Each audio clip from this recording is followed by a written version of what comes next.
policy is that this house will require secondary and post-secondary education for all Koreans. Now, I, as the first speaker, will explain our burden, our policy plan, and our need, and our second speaker, Chae-gyun, will talk about the benefit and practicality, and Miss Meng will sum up. Now, we have defined 3 terms: require, secondary, and post-secondary education. Now, we have decided that require is to make mandatory. Second, secondary as to high school, and post-secondary as to university. Now, why did we make it like that? In Korea right now, all students have to graduate, finish up to middle school. So after middle school, it's the secondary school, so it's high school, and post-secondary will be university.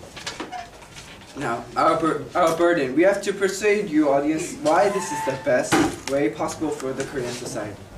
Now, before I start talking about our policy, I would like to point out that this debate isn't on whether freedom to learn or education should come first, but rather a choice between making a mistake and not taking a plan that can help you in the future and for yourself and our country. Now, this is our policy plan. For 2 years, we will have a preparing period. Now, after the 2 years, for 10, we will start the plan for 10 years.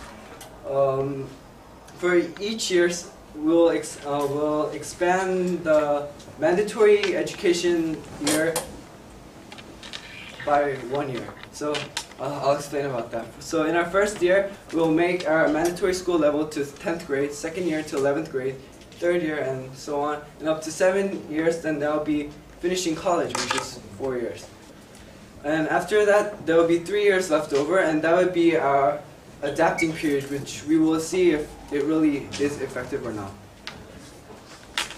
Now, everyone will probably think about how are we going to get the money, and how are we going to pay for all these students. Now, we have come up with 2 solutions. First is that we're going to make, we're not going to make them, but we're going to get donations from companies to give to the high schools and university. Now, how are we going to get? Now, how are we going to make that happen? We're going to cut taxes for companies that donate, and we are going to give them privileges in choosing which land that they can choose in building a factory in Korea. Now, second, we are going to give the companies.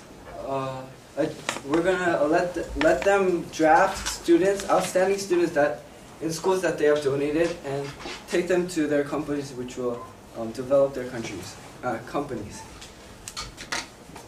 Now, do we really need this policy? Now, in our current status quo, students do not learn education that they want to develop in their inner abilities, and nor what they want to learn in their future. Now, schools are teaching only essential information that maybe help expand their basic information capacity instead of what they want to learn. So by making high schools and universities mandatory, students can learn what I've just mentioned, what they want to profession in the future, and which will make both them and our economy prosper. Now, our second speaker, Chae-gyun, will elaborate on the benefits and the practicality. Thank you.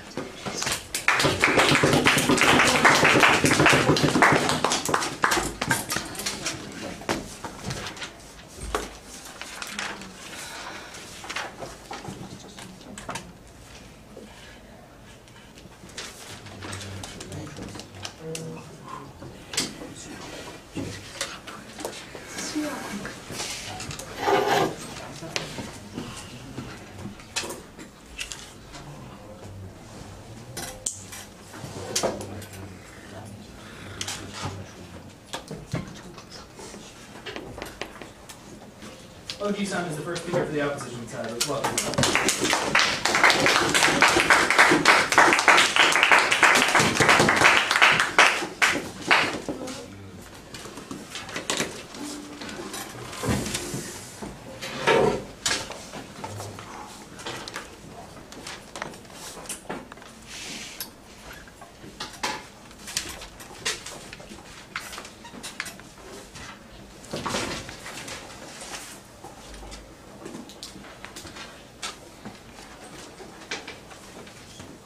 Thank you, Mr. Speaker. Thank you, ladies and gentlemen. Today's motion is this House will require secondary and post-secondary education for all Koreans. In order to win today's debate, we, the opposition team, will prove that the proposition policy is not beneficial, not practical, and not even necessary.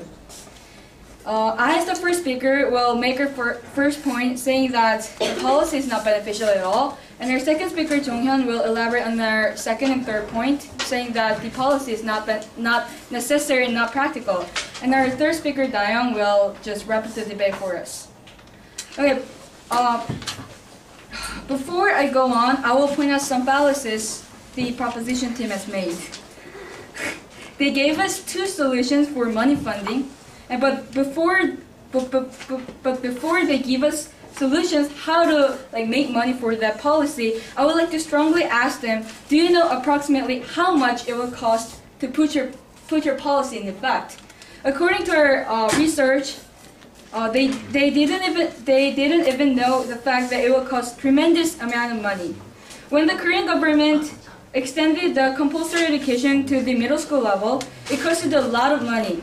But according to Tonggaechang, the amount of money that is needed to educate one secondary level student is 6,118 PPP, which is almost double the cost needed for middle school students, which is 4,069 PPP.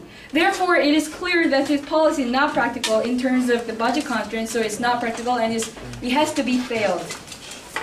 Moving on, we say the proposition policy is not at all very beneficial, but it's rather harmful to the students.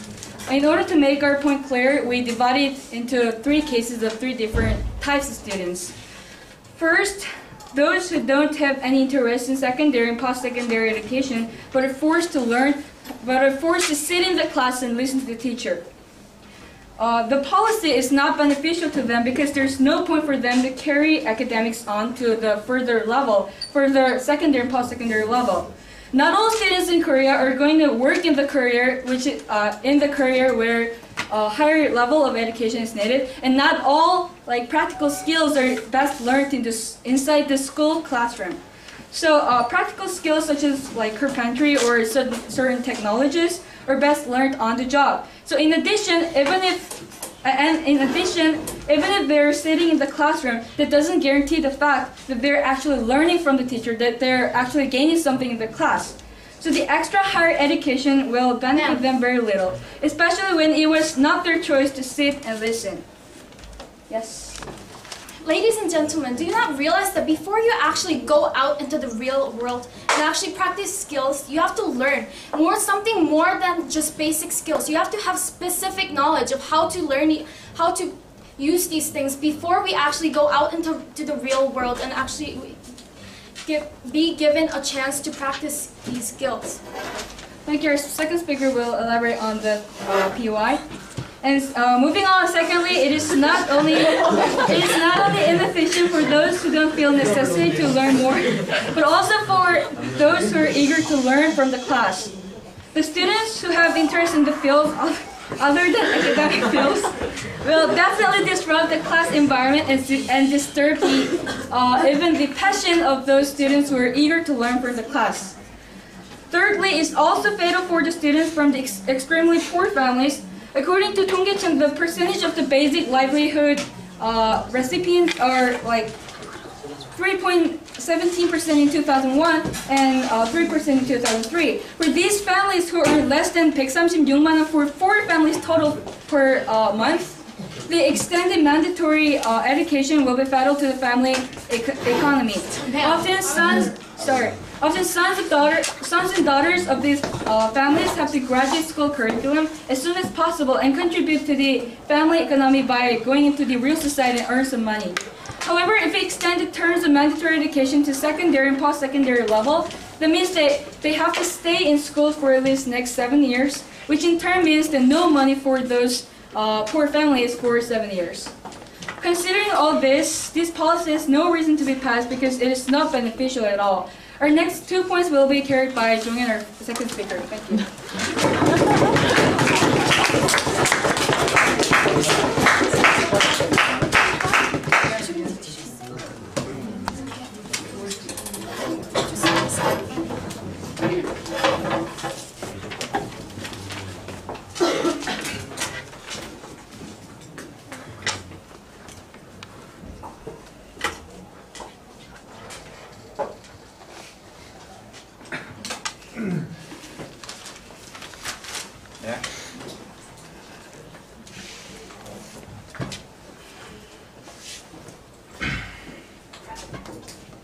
Okay, Daewon is the second speaker for the proposition side.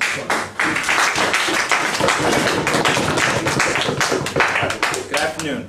Our first speaker, Daewon, has clearly explained why secondary and post-secondary education should be made compulsory. It's because it provides the students with in-depth knowledge in specific fields that they are interested in, and it will help them pursue a career in the area that best suits their interest in. And ultimately, this would make the country function well as a whole. Now, I'm going to talk about the practicality and the benefits of this policy. But before I go on, I will make a few rebuttals. The first speaker of the opposition side has mentioned budget constraints. Well, I believe that although I admit to the fact that it costs a lot of money, I believe big companies such as Samsung, Hyundai, when gathered all together, they're capable of making enough money, raising enough money to fund all these students. And also the fact that she also mentioned the fact that some students might not concentrate during class. They might just sit there and not really learn and get anything out of it. This is the reason why we will have exams at the end of the year, and kids who fail to reach a certain level will be dropped out, and they won't be able to come back until having taken another test that would qualify them as suitable students. And lastly, the first speaker also has mentioned that some students who don't want to pursue a career in the academic field might get disturbed by this policy. But I say that colleges don't only provide academic education, but they can also provide excellent education for athletes. And so this policy, I believe, is in every way practical, because we have a specific 10-year-long plan in which the first 2 years will be preparatory, and the next 7 to 8 years, the government will add 1 year to the mandatory school year. And this will work because, as Daewon has mentioned, companies will, in order to gain all the privileges and the tax exemptions that the government is going to give them, they will donate money to the schools, and thereby the students will be able to get free education. All right, the benefits. The government would, the policy benefits both the government, the companies, and the students. The government wouldn't have to go through the hassle of having to squeeze tax out of the people who are not willing to pay tax. And also, and for companies, they will compete to gain the privilege and the tax exemptions that the government is going to give them. And this will be like a positive competition, and also will give a positive impression to the public about the company. Yeah. And also, they will have the priority to hire the most outstanding students who have just graduated out of the universities.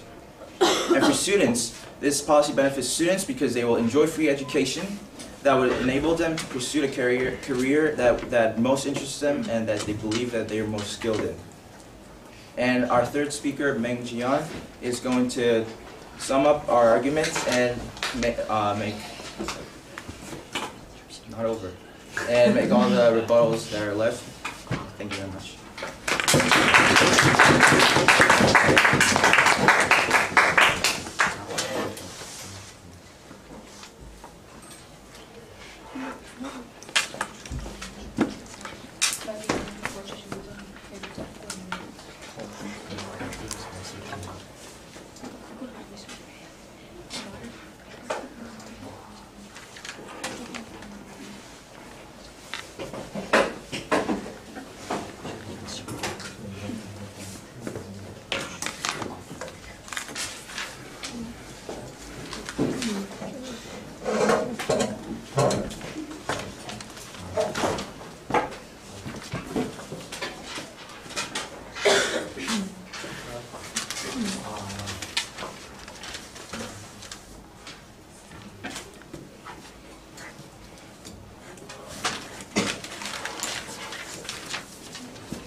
Okay, after Jonghyun's speech, remember 2 floor speeches, so think about what you'd say for either side. Okay, let's welcome Jonghyun. Thank you, Mr. Speaker. As the second speaker of opposition side, I will rebut the rebuttals of proposition side and explain why mandatory requiring secondary and post-secondary education is not practical and not necessary. First, I will rebut the rebuttal of Ms. Meng. She said without basic knowledge, it'll be useless to learn the actual job skills. However, we think that basic knowledge is already learned in the education till middle school. And also, I'll rebut the rebuttal of Jae-yoon.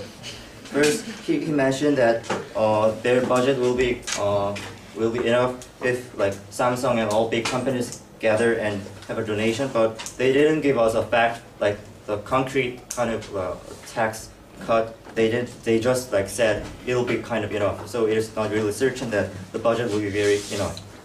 And also, if they kind of mentioned the system of dropping out students, but the students who really don't want to learn much more will not kind of return to school if they are really dropped out.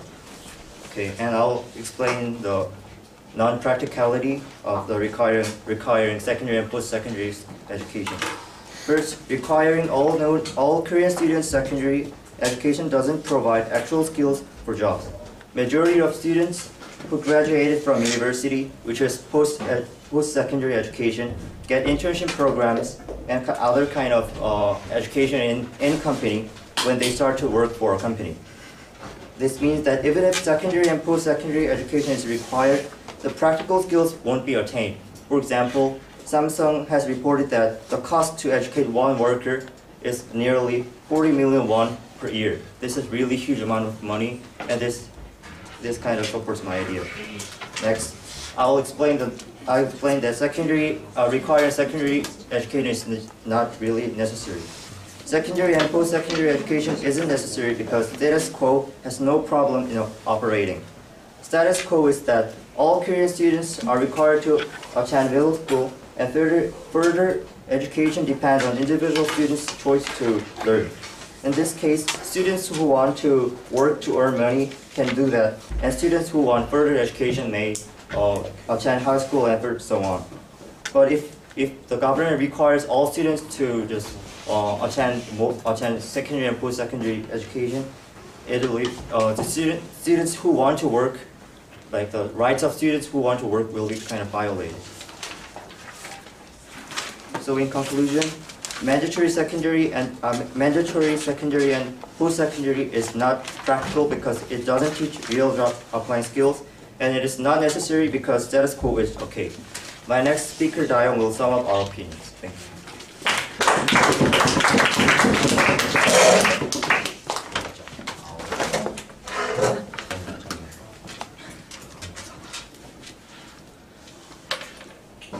Okay, who haven't we heard from in a while?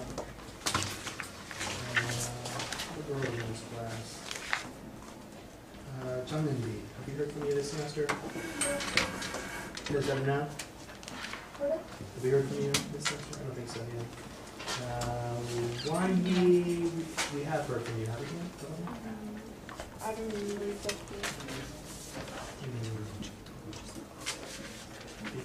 Kiwon, I don't think we've heard from you though. Yeah, okay. Ladies, you can pick your sides. I don't care. Okay, so MB will be proposition.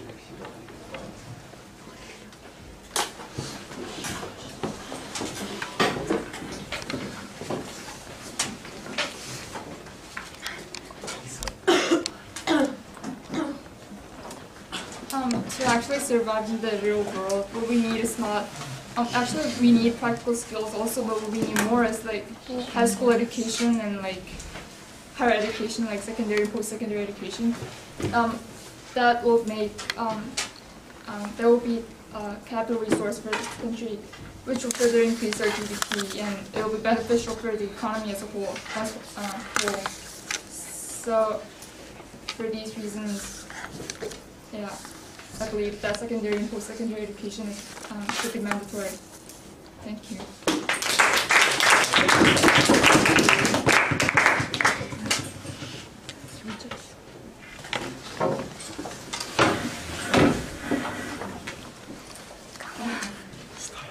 Ladies and gentlemen, the society is formed of diverse people in diverse fields, scholars, workers, leaders, and, some people who intend to be president, some people who intend to be technicians.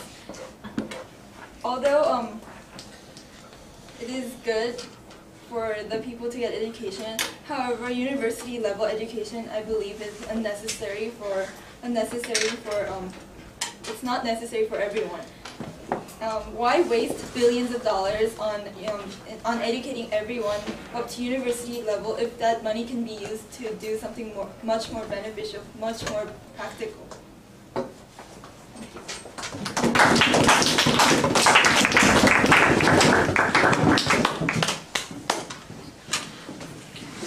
Okay, Daewon is going to finish the opposition's case. Let's welcome her.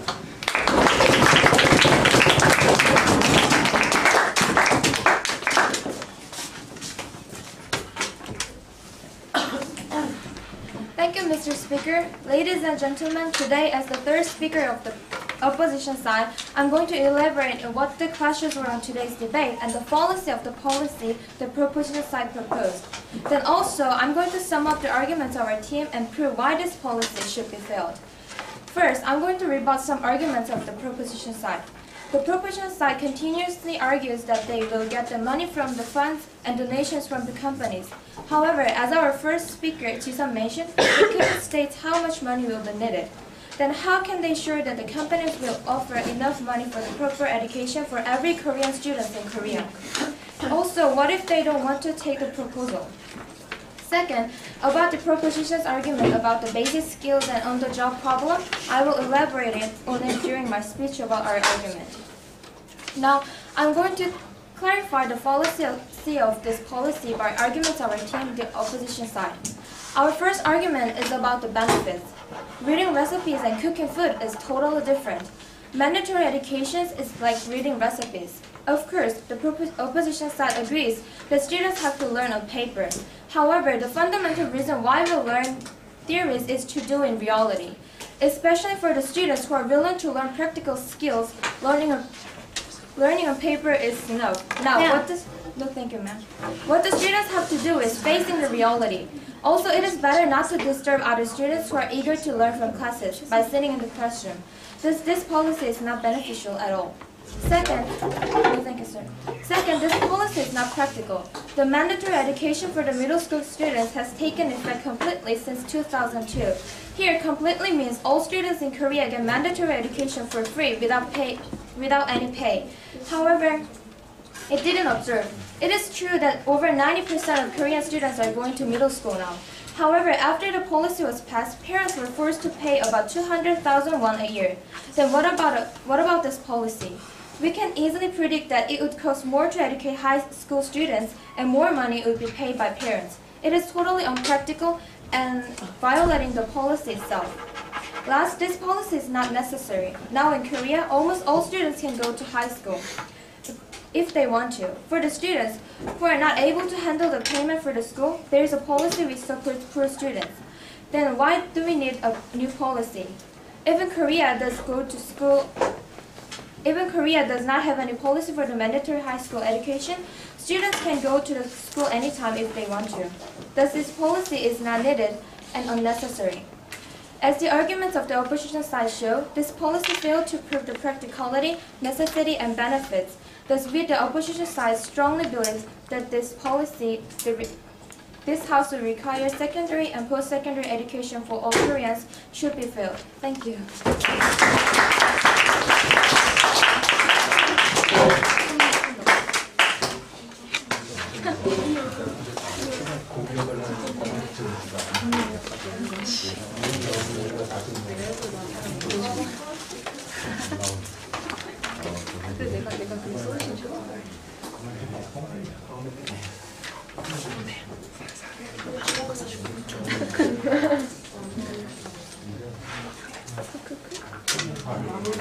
Meng Jian is the last speaker for the proposition.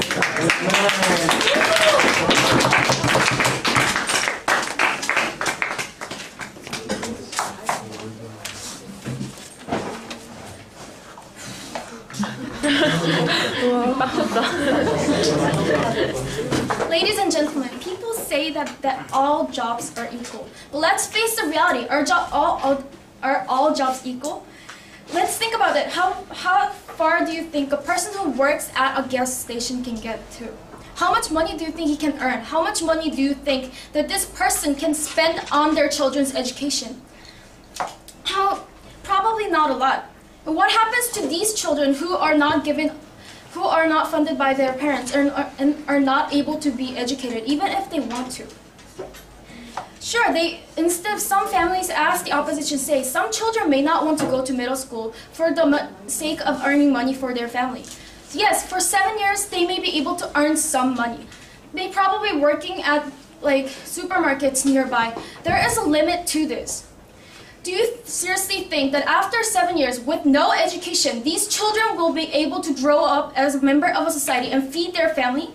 It is practically impossible. What the opposition is trying to say is that they are going to go to supermarkets and learn these practical skills. We say that the money that these people probably earn is probably not going to be enough to feed their family. So what the proposition suggests is that because for these reasons we don't want this evil cycle to go on and on and on, we are going to try to stop this by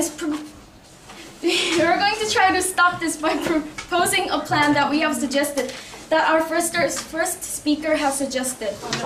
No, thank you, ma'am. First of all, before I move on, I would like to say that the opposition made a fallacy, a big fallacy of ad hominem, saying that the proposition is ignorant. However, yes, we considered every part of this. We considered the monetary fund. Who is going to pay for it? Because we know that when we say require, we mean that we're going to have to pay for all the children who may not be able to go to school for money reasons. That is why we have suggested plans such as company donation and allowing companies to actively seek for members who will work for their company later on. Now, they talked about how it is the money that they have to pay is 2 times the money needed for middle school students. As their third speaker stated, almost all students can afford to go to high school. What does this mean? Even though that there may be the money that individuals' high school cost, even though this may be a whole lot, since there are only a few kids who actually need the money, it won't be too much burden on the companies. Besides, when we think about it, if we don't allow this company donations and all this stuff, this means that the government is going to have to collect a whole lot of money from people, even poor people, starting from rich to poor. What this means is that we're putting more burden on these children and their family. And in the end, this evil cycle is going to go on. And this is why we said companies should do it, because for them, having more children, having more smarter children is better for their company, not just for their company, but as a nation as a whole and the world. And lastly, they stated that there are extremely poor families, which clearly shows that they did not listen to the plan that our first speaker has suggested. We have considered many aspects. We have considered these reasons are why we say that companies should do it. And also, they never talked about what practical skills that they're going to learn outside. Sure, Bill Gates, because he was so smart, because maybe he was a genius, he was able to succeed as a good businessman. But however, this is not the case for everyone. How many people do you seriously think are going to be able to go outside of this world without being educated and still succeed in life? That is almost a 0% chance. And this is the reason why we say this plan is necessary. Mr. Speaker, please consider this last final simple question. Who is really seriously concerned about the future of our growing children, of the nation as a whole, and the world? The answer is definite. It is the proposition side, who actively seeks to make changes and give more choices to children who in later their life, not the opposition side, who sits passively without doing anything. afraid to make any change, and just see the evil cycle go on and on. Thank you.